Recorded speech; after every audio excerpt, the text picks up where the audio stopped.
भारत की 10 सबसे खतरनाक जगहें जहां जाने से वैज्ञानिक भी डरते हैं। नंबर 10, कैलाश मानसरोवर। भगवान शिव का निवास कहे जाने वाले कैलाश मानसरोवर की यात्रा बेहद चुनौतीपूर्ण मानी जाती है। यहाँ की ऊंचाई पर चढ़ने में सांस फूलने लगती है और ठंड के साथ ऑक्सीजन की कमी स्थिति को और गंभीर बना देती है। खराब स्वास्थ्य वालों के लिए यह यात्रा किसी जोखिम से कम नहीं है। Number 9, Pamban bridge. तमिलनाडु के रामेश्वरम को मुख्य भूमि से जोड़ने वाला पंबन ब्रिज भारत के सबसे खतरनाक पुलों में गिना जाता है। इस पुल की खासियत है कि इसके ऊपर से ट्रेनें और नीचे से बड़े बड़े जहाज गुजरते हैं। समुद्र के ऊपर बना यह ब्रिज देखने में बेहद सुंदर है, लेकिन तेज हवाओं के कारण इस पर ट्रेन का सफर काफी डरावना हो सकता है। Number 8, Thar desert. थार रेगिस्तान अपनी ऊंची नीची रेत की पहाड़ियों और आकर्षक प्राकृतिक दृश्यों के लिए तो मशहूर है ही, लेकिन इसके खतरनाक पहलुओं को नजरअंदाज नहीं किया जा सकता। यहाँ अनगिनत जहरीले जीव जंतु पाए जाते हैं, जिनमें 20 से ज्यादा प्रजातियों के सांप शामिल हैं। इनमें सैंड बोआ, ब्लैक कोबरा और राइसल वाइपर जैसे खतरनाक सांप प्रमुख हैं। यहाँ का हर कोना किसी न किसी खतरे से भरा हुआ है। यदि आप यहाँ कदम रखते हैं तो हर पल सतर्क रहना और सही सुरक्षा उपाय अपनाना बेहद जरूरी है। Number 7, फगताल monastery. जम्मू और कश्मीर अपनी खूबसूरती के लिए दुनिया भर में प्रसिद्ध है, लेकिन यहाँ का प्राकृतिक सौंदर्य अपने साथ कई खतरनाक चुनौतियां भी लाता है। लद्दाख की ऊंचाइयों पर स्थित फुक्तल मोनेस्ट्री एक ऐसी जगह है जहां पहुंचना हर किसी के बस की बात नहीं। इस मोनेस्ट्री तक पहुंचने के लिए 5 से 6 घंटे का समय और ढेर सारी हिम्मत चाहिए। इसका रास्ता खतरनाक पहाड़ियों से होकर गुजरता है, जहां एक कदम की भी चूक जानलेवा हो सकती है। यहाँ का सफर जितना रोमांचक है उतना ही खतरनाक भी है। Number 6, Dras valley. जम्मू कश्मीर की द्रास घाटी को भारत की सबसे ठंडी जगहों में गिना जाता है। यह घाटी समुद्र तल से 10,800 फीट की ऊंचाई पर स्थित है। यहाँ का तापमान सर्दियों में -45 डिग्री सेल्सियस तक पहुंच जाता है और कई बार -60 डिग्री सेल्सियस तक भी गिर चुका है। यहाँ की जलवायु बेहद सख्त है और ठंड इतनी जबरदस्त होती है कि इंसानों के लिए इसे सहन करना लगभग असंभव हो जाता है। Number 5, bhangar fort. राजस्थान के अलवर जिले में स्थित भानगढ़ का किला भारत के सबसे डरावने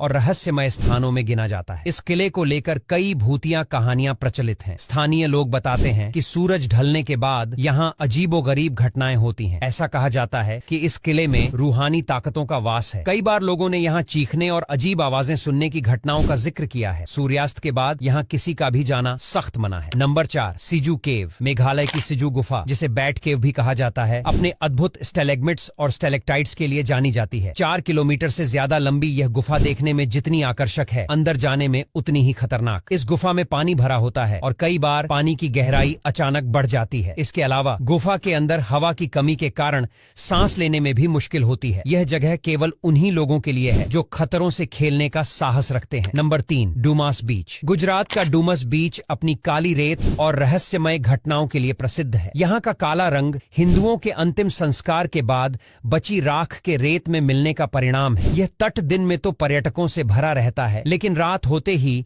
यहाँ का माहौल डरावना हो जाता है। कहा जाता है कि रात में यहाँ अजीब आवाजें सुनाई देती हैं, जो इस जगह को और अधिक रहस्यमयी बना देती हैं। नंबर 2, कुलधरा गांव। राजस्थान के जैसलमेर जिले में स्थित कुलधरा गांव को एक शापित जगह माना जाता है। यह गांव सैकड़ों साल पहले पूरी तरह से वीरान हो गया था और आज तक इस जगह की भूतिया कहानियां लोगों को डरा देती हैं। स्थानीय मान्यताओं के अनुसार यहाँ आत्माओं का बसेरा है और रात में यहाँ अजीब आवाजें सुनाई देती हैं। महिलाओं की चूड़ियों की खनक और लोगों की परछाइयों की कहानियां इसे और डरावना बना देती हैं। नंबर 1, रोहतांग दर्रा। हिमाचल प्रदेश में स्थित रोहतांग दर्रा समुद्र तल से 13,054 फीट की ऊंचाई पर है। यह दर्रा कुल्लू को लाहौल और स्पीति से जोड़ने का काम करता है और लेह तक पहुंच सुनिश्चित करता है। यहाँ यात्रा करना बेहद जोखिम भरा हो सकता है, क्योंकि यह दर्रा पहाड़ों के बीच स्थित है, जहाँ भूस्खलन और बर्फीले तूफान का खतरा हमेशा बना रहता है। इसके घुमावदार और खतरनाक मोड़ यात्रा को और मुश्किल बना देते हैं। अब यहाँ तक वीडियो देख ली है तो फिर वीडियो को लाइक और शेयर करना बिल्कुल भी मत भूलना।